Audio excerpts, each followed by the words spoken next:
Hi everyone, before we get started, let's play a cool game called Let It Ride. Before the video begins, I will play a sneak peek scene, and based on that scene, you guys head down to the comment section and vote whether they're going to have me fix this truck or whether they're just going to let it ride.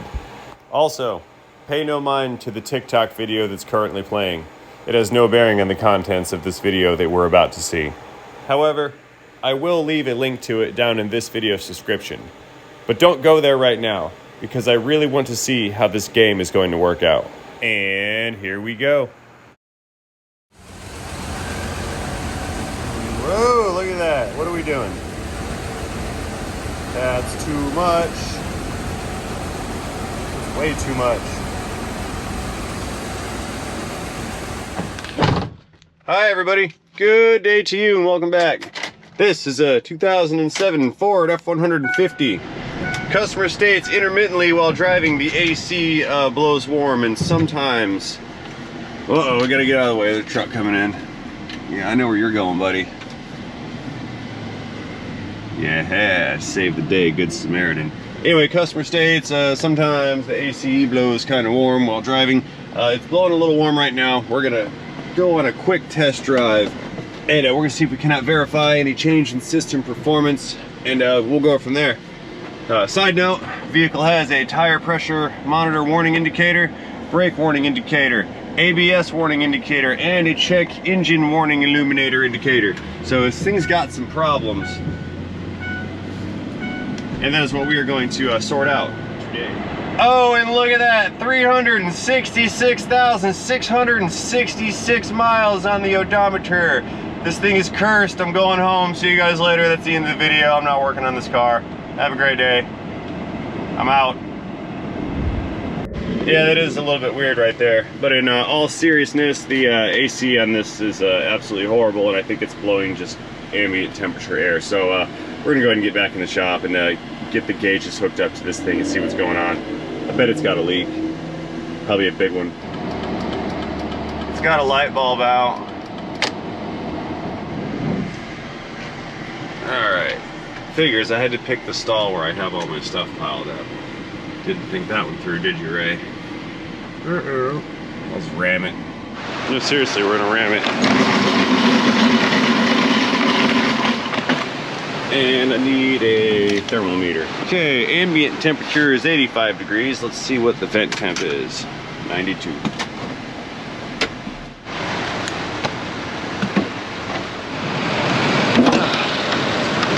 That lever.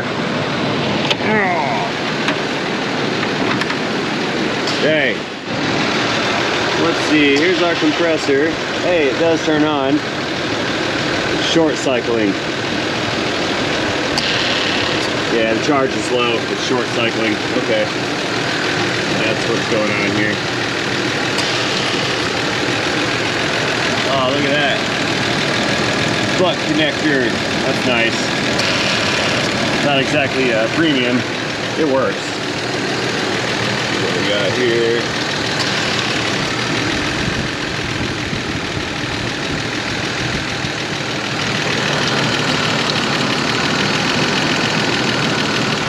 Here, let's just do the quick check method on this service port right here. I see dye inside of it. Let's just see if we can't see bubbles before we shut it down. We'll do the same. We're looking for bubbles to show up.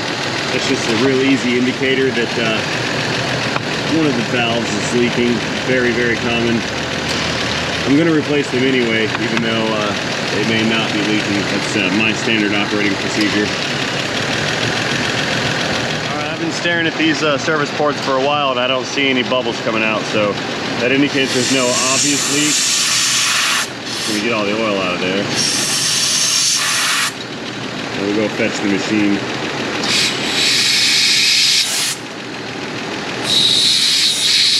There we go.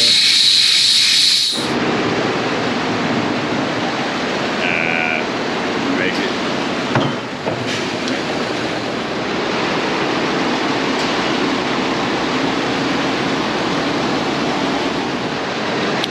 How are we going? Booting.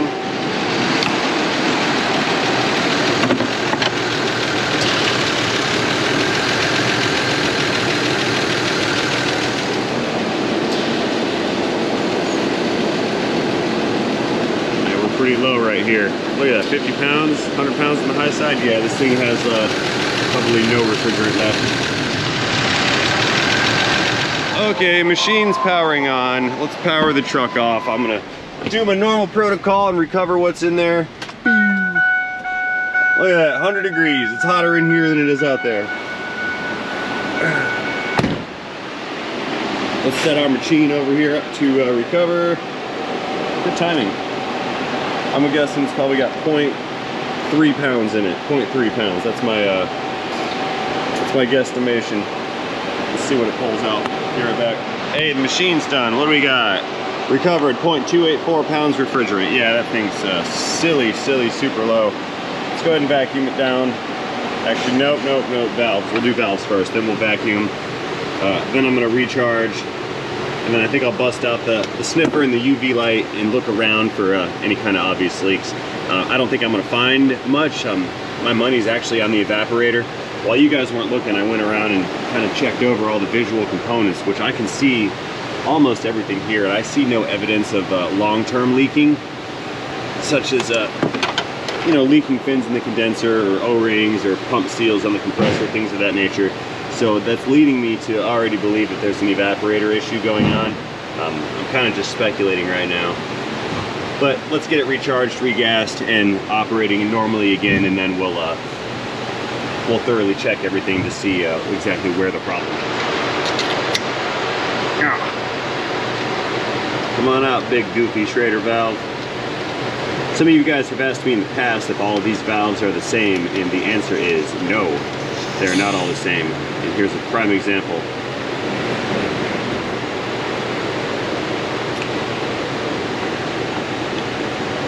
This valve was leaking. Yeah, this valve was totally leaking. Look at this right here. Yeah, see the taper on that O-ring? That's actually a rubber seal. It has deteriorated quite a bit. See it right there? Look at that. That's not supposed to look like that. Let's get the other one out. Come here, other one.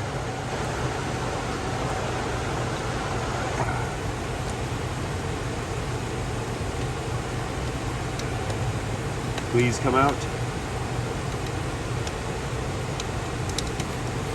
It's hard to do with PCM connectors in the way.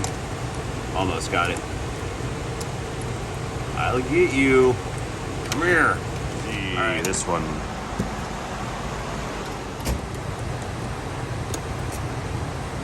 Got it. Yes, perfect example. Even on the same vehicle, we're gonna find that there it goes. We will find that there are often different valves available.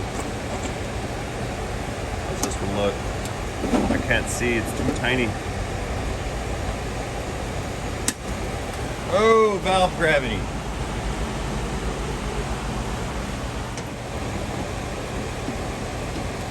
Yeah, that one's not looking too hot either, is it? Okay. You know, I noticed a bunch of black buildup material on that high side Schrader valve. That larger one. Let's pull one of the lines off the AC compressor here and just inspect it for some debris and whatnot. That black colored material is often found to be compressor internal material, like the piston components or some of the valving.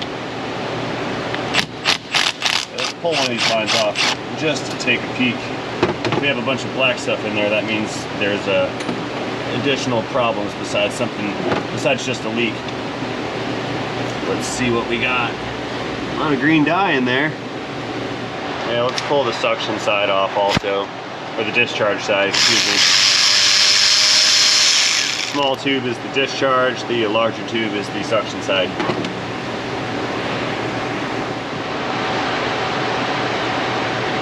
Become removed now. There.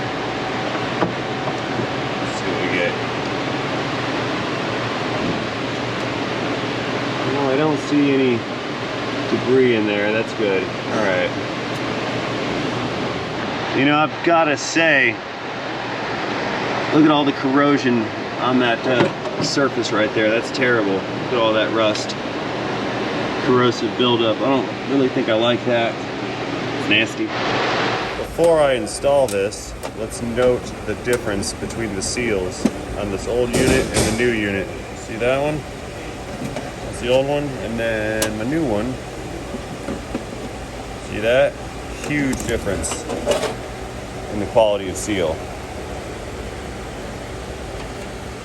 And this one you probably won't be able to see it as much, but it'll be a similar condition.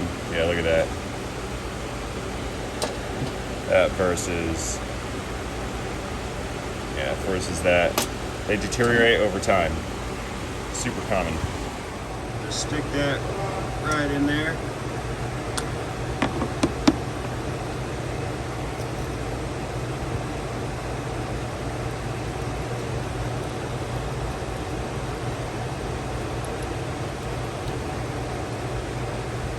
Yeah, you're gonna like this one. We're gonna do 10 foot-pounds of torque. There it is.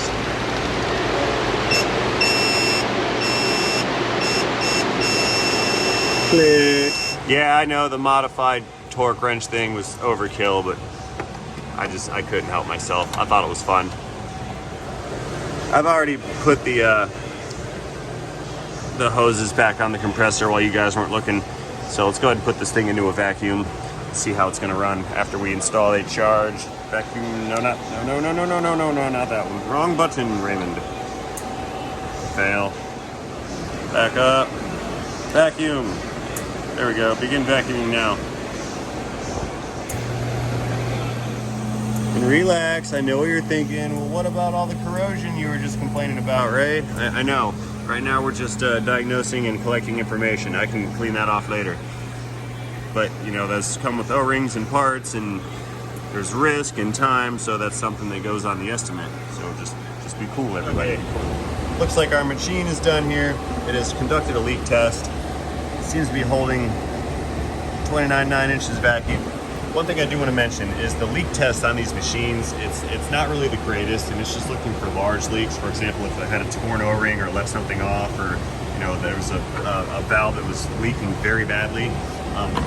But these machines will pass many systems that do have very small leaks, because it just does not have the time to actually leak down enough to where the machine will be triggered to go, hey, I have a leak, you failed. So it usually will pass them unless you have a very large leak. Anyway, that being said, let's go ahead and charge it. We're looking for 2.25 pounds of refrigerant. It's kind of a lot for this little truck. Charging. No. So let's go ahead and charge it. We'll turn it back on, see how it operates, and then we'll make a recommendation from there. There's a few things I'm not too happy with. The truck's not in the greatest shape. It made a lot of noise on startup. There's a bunch of condenser damage here. You know, none of this is a leak, but it all is going to contribute to poor system performance. So there's lots of recommendations that can be made just based on overall condition. But we're going to cross those bridges when we have more information. 2.25 pounds refrigerant, charging, high side, sure, why not? We'll be back when this is done. Begin charging now.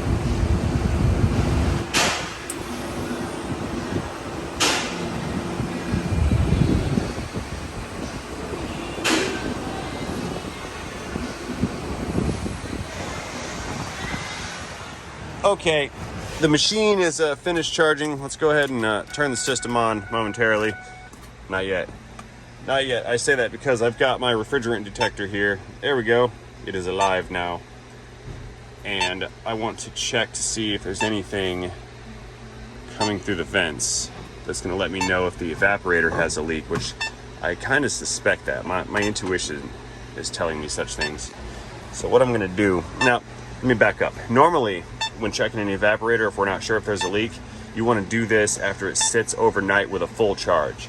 See, evaporator leaks tend to be very small, and they are buried inside of the HVAC box, which is behind the dash, okay? Well, when you power your system on, if there is a leak, all of that refrigerant is going to be hanging out in the area of the evaporator. So in order for it to reach the vents, you've got to turn the system on, turn the fan on, and then let the fan blow any of that refrigerant up to your detection device. In doing so, it's going to dilute it, so it makes it very hard for the detector to detect refrigerant through the dash vents. and you can't really go in through the bottom unless you like drill a hole in the HVAC box, which is kind of frowned upon.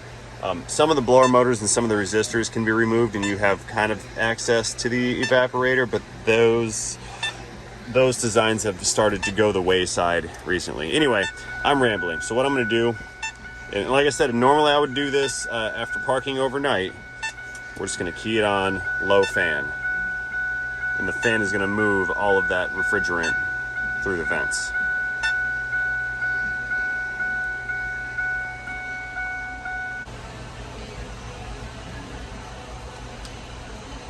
Please. What is it, broken? It better not be broken. It's a brand new tool. Last year. No, it's not broken. I'm just impatient. It's warming up. It's going through its warm-up cycle. Okay, now we're in business again. Put that back in there.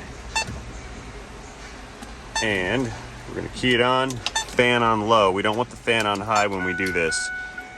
Otherwise it just blasts all the air out and the detector may not detect it.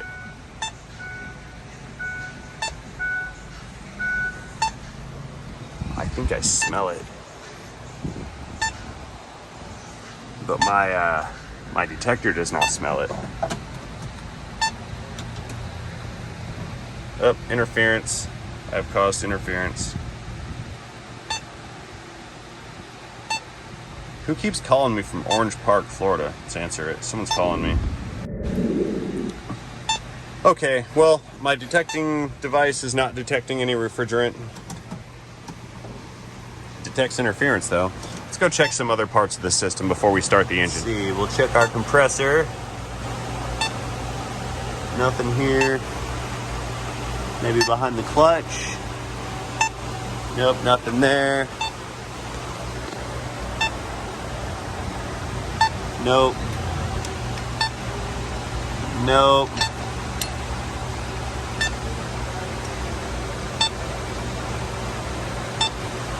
Well, no large leaks.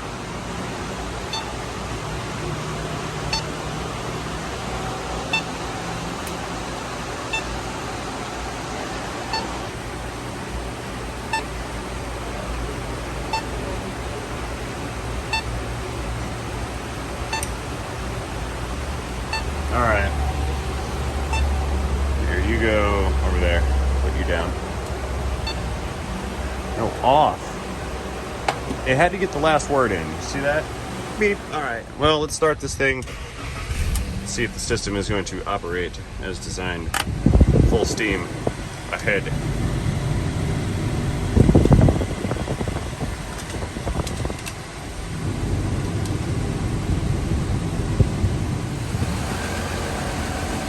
Whoa, look at that. What are we doing? That's too much. Way too much.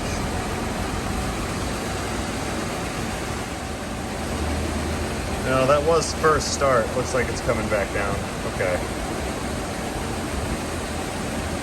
A little weird. Okay. Flip this thing stabilized and see what happens. Okay, we're making, what do we got here? About 80 degrees, 76, 75. Yeah, that's underperforming a lot. But with pressures like that, that's what I would expect. We need more airflow. Watch this. Got two fans here.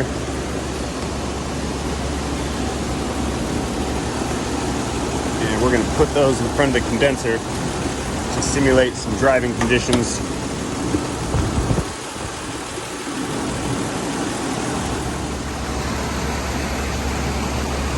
Hey, look at that. Okay, we're cooling off again. We're getting a little cooler. Pressures came down to where they're supposed to be. Let's add a few RPM to the equation. We'll wait a moment and see what this thermometer does. And looking outside, we're hanging out just under 300 pounds, and it looks like our low side right here is about 30 something, 35, maybe 40. So now those pressures are now in line where they're supposed to be.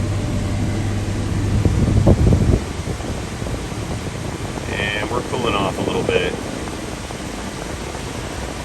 Good, good. Okay, listen, we're switching gears just a little bit. I've been asked to second opinion this other truck. I think this is a 2020 Dodge or Ram 3500 dually. It's a big boy dually. And the complaint is that this truck vibrates at about 70 miles per hour. The guy said he had it at like 7 different shops and they've all rebalanced the tires and the vibration is still there. So now it's my turn. So I'm gonna go ahead and just swing right on out to the interstate and get this thing up to a safe operating speed and see if I can't find a vibration. This isn't my car that I'm working on, but I'm kind of standing in for another opinion. Feels like a dually to me. We'll see. Yeah, it feels like a truck. I'm not feeling much out of this. But we'll see. Let's hit the highway and go fast and see what happens. This road here is very smooth and I do not feel anything so far. All right, let's pick up some speed and see if this thing starts to vibrate.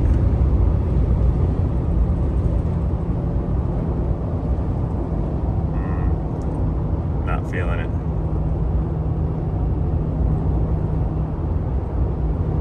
No, yeah, I'm not feeling this at all.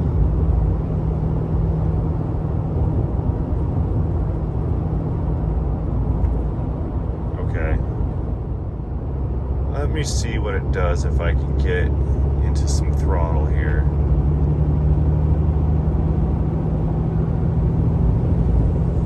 Yeah, I don't feel it. It's definitely not a wheel vibration. If there is a vibe, it's not in the wheels. These wheels are fantastic. Oh, the road's shaky though. Feel that.